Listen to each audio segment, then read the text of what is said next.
আসসালামু আলাইকুম সবাইকে আবারও স্বাগত জানাচ্ছি আমার চ্যানেলে। আশা করছি যে যেখানে আছেন ভালো আছেন। আবারও চলে আসলাম একটা ভ্লগ নিয়ে।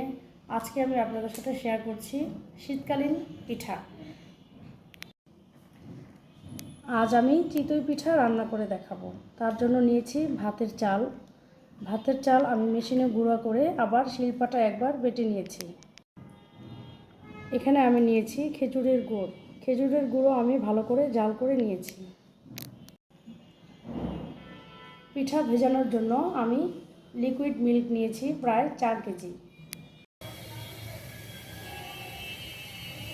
পিঠার রস তৈরি করার জন্য প্রথমে আমি লিকুইড মিল্ক ভালো করে জাল করে নিচ্ছি।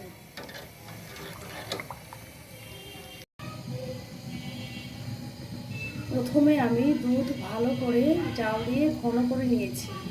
এবার পিঠা ভাজবো। পিঠা তৈরির জন্য একটা লোহার কড়াই আমি খুব ভালো করে গরম করে নিয়েছি। এখন পিঠার গোলা দিয়ে দিচ্ছি।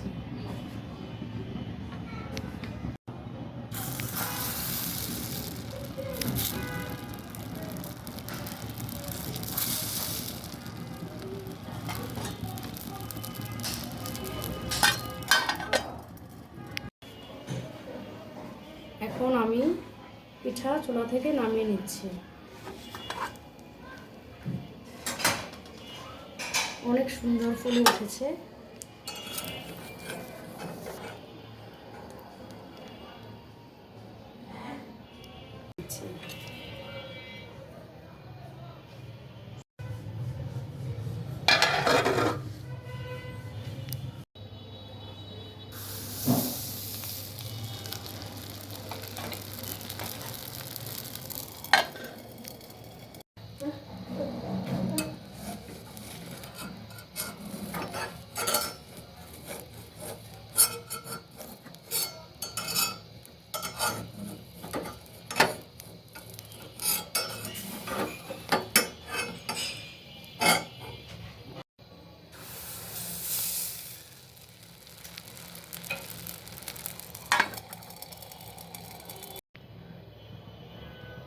আবারও আমি ঢাকনা খুলে পিঠা তুলে নিচ্ছি।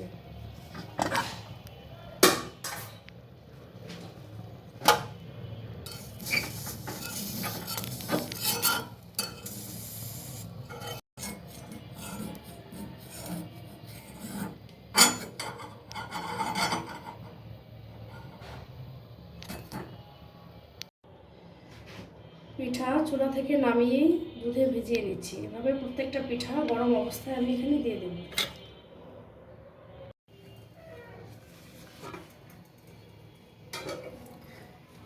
প্রায় সব পিঠাই আমি ভেজে নিয়েছি। দুধে ভিজিয়ে রাখবো 20 থেকে 25 মিনিট।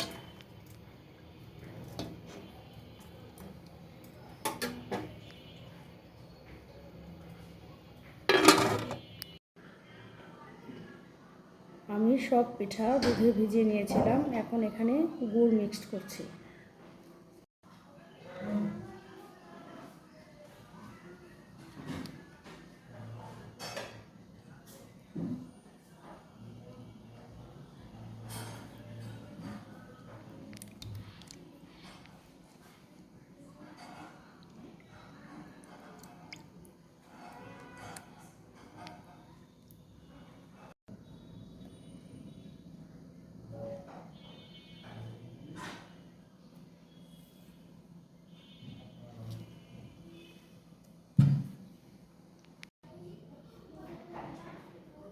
তৈরি হয়ে গেল শীতকালীন চিতই পিঠা রান্না।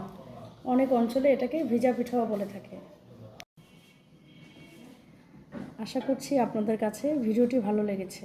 ভালো লাগলে আপনারাও একবার তৈরি করে দেখতে পারেন শীতকালীন এই চিতই পিঠা। আমি পিঠাতে পরে গুড় অ্যাড করেছি যাতে গরম দুধের সাথে ছানা কেটে না যায়। আপনারাও এই পদ্ধতিতে পিঠা তৈরি করতে পারেন। আপনাদের কাছে পিঠা তৈরির প্রক্রিয়াটি যদি ভালো লেগে থাকে তাহলে অবশ্যই একটা লাইক, কমেন্ট কিংবা শেয়ার করে পাশে থাকবেন। আর নতুন নতুন ভিডিও পেতে চ্যানেলটি সাবস্ক্রাইব করে রাখুন। দেখা হবে আবার কোনো রেসিপি নিয়ে। সে পর্যন্ত সবাই সুস্থ ও নিরাপদে থাকুন। আসসালামু আলাইকুম।